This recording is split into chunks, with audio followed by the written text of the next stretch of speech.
Hi all, on the bench today I have a GE 40 channel AM SSB radio from back in the day. This was the A model, as you can see here. There was two models, the A model and the B model. The A model was a slightly longer radio because it only had a one-sided board as such.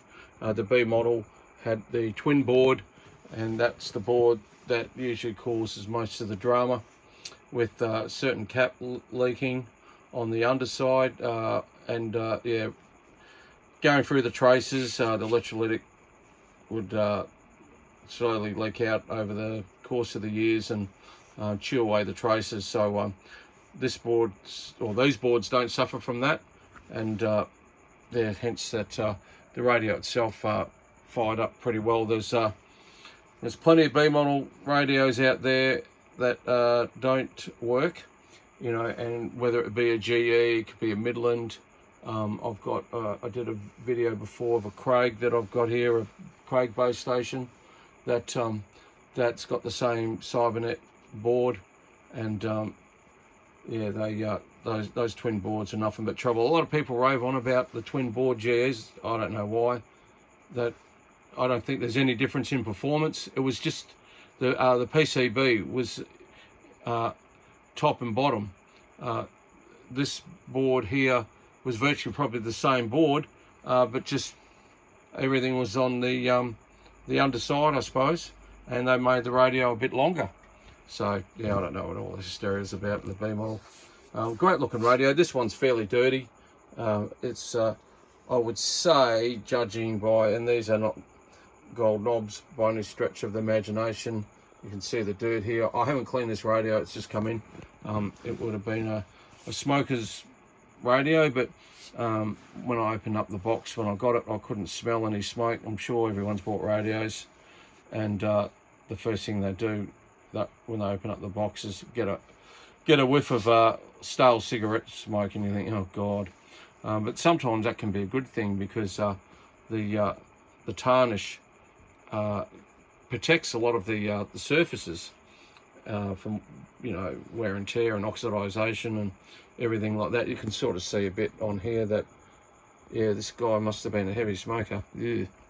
Anyway, let's go through the radio itself. So it's the A model single sideboard, all the same features as the B model, apart from the clarifier on the B model was a twin pipe clarifier. I think it had a fine, coarse clarifier. Yeah, and yeah, they work really well. The clarifier on this works really good. It the radio itself has got good power. Let's just fire it up a bit. It's been sitting for a while. Audio one. So yeah, going full scale there.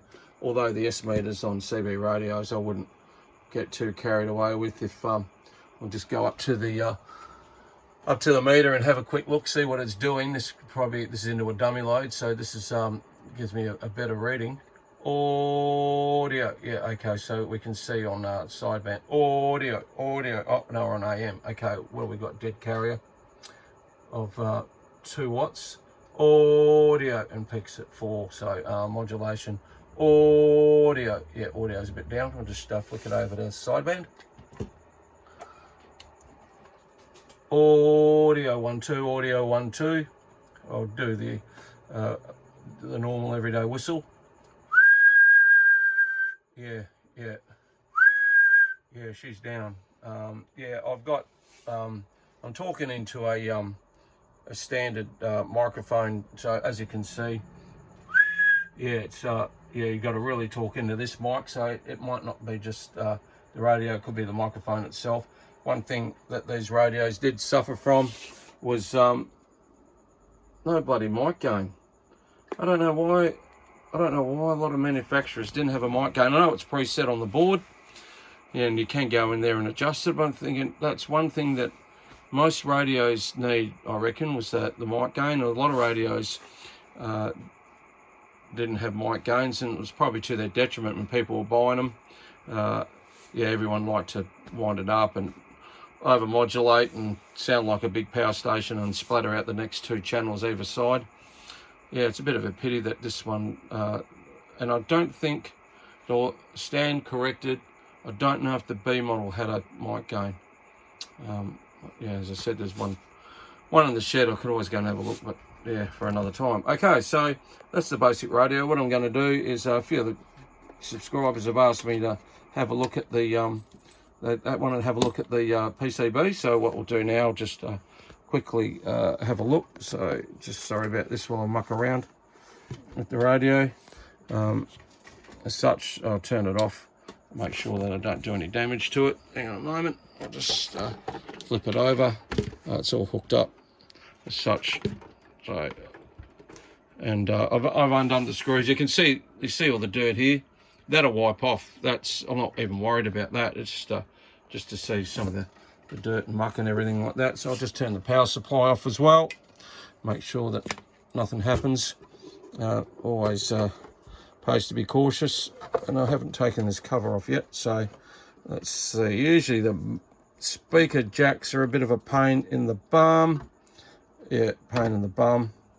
They've got the clips. Yeah, that's really handy to have. Hang on, I'll just get this over to the side and undo those. Yeah, that's really handy. Yeah, some of them they soldered the clips onto the speaker jack. That's just a pain in the bloody ass. Just what they're going to do, save 20 cents. Okay, so there's the board. That's a Cybernet board, single-sided board. Nothing too much different here. Everyone's seen a CB radio, inside a CB radio. There's the culprit to a lot of Cybernet board problems, VFO. Yeah, they need replacing. They're a pain in the arse. That's what usually goes wrong with most of these boards. It'll either be the caps, yeah, or the VCO goes. And you can get those from Ray up in Queensland for everyone in Australia. Razor Ray's radios, I think it is. Ray, he makes them. Yeah, I bought some off him and I'll put them into a couple of super buses and voila, yeah, fixed it. Like bingo. Yeah, so he makes a good product, Ray. Yeah, so basically that's the radio on the inside. We're not going to see anything that we haven't. Radio is really clean. This radio hasn't been modded at all as such. So that's always handy. Yeah, good quality components. I don't know where. Yeah, okay. So this board is different. I'd say that on this board here, the 2200 cap, the one that causes a lot of the drama on the B model, the twin-sided board, I would assume that's probably that fella there. But then again, I could be wrong.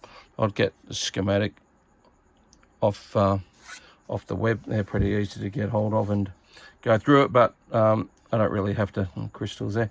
I don't really have to do a lot to this radio. I just need to clean it up here, and yeah, it's all good.